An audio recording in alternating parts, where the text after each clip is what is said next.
Good morning everyone. Welcome back to my channel. Today I will make a cinnamon bread using a bread maker. To open it, first ingredients is 2 large eggs,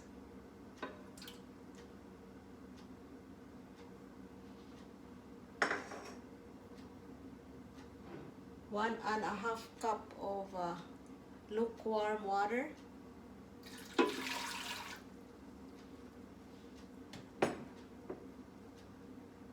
a 1/4 cup of dry skim milk,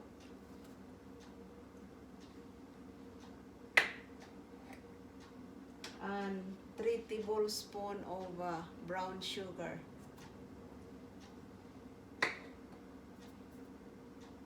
And 1 teaspoon cinnamon,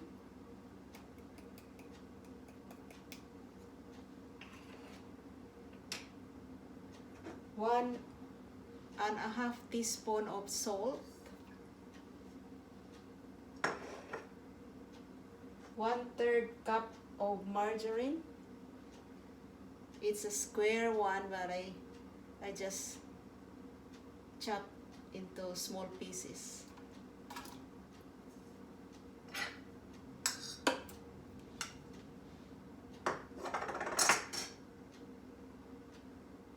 And 5 cups of bread flour. I sifted it first.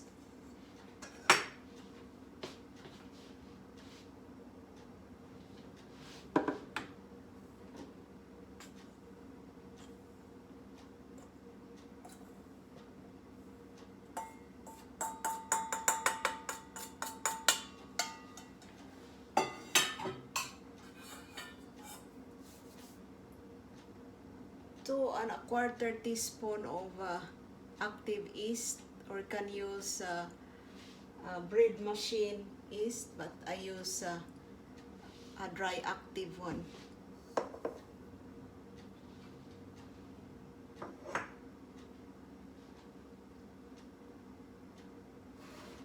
We'll cover this, plug this in a wall.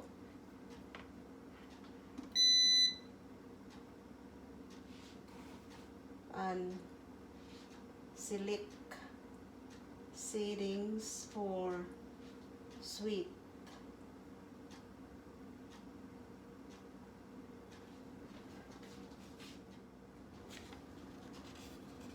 While my bread is cooking, I would like to say thank you to all my subscribers that's subscribing my channel. YouTube was sending me email to congratulate me to reach 1,000 subscribers. And thank you very, very much to all that subscribe my channel. But I need viewers to be able for me to monetize my channel. I need 3,608 hours to be able for me to monetize my channel. I will hit that so that my channel will be monetized hopefully before 2020 will end. Thank you, subscribers.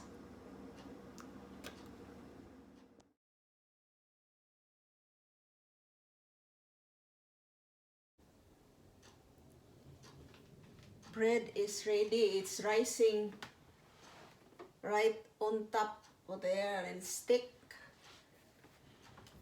to the window, to the glass there.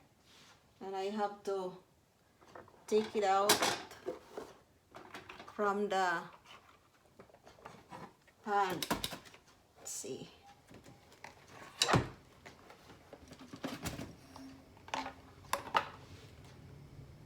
There you go. Here's my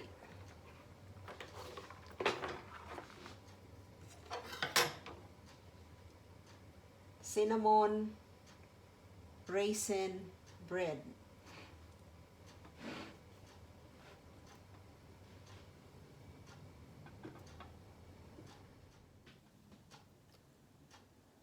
I will taste my cinnamon raisin bread while it's still warm.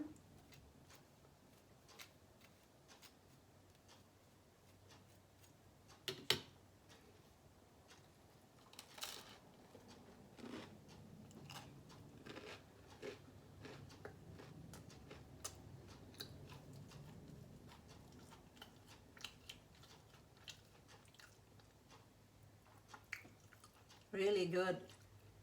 It's very crunchy.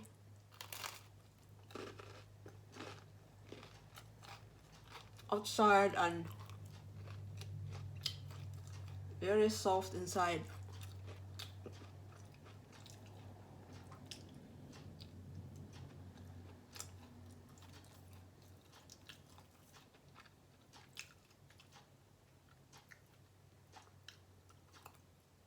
Thank you guys for watching my video.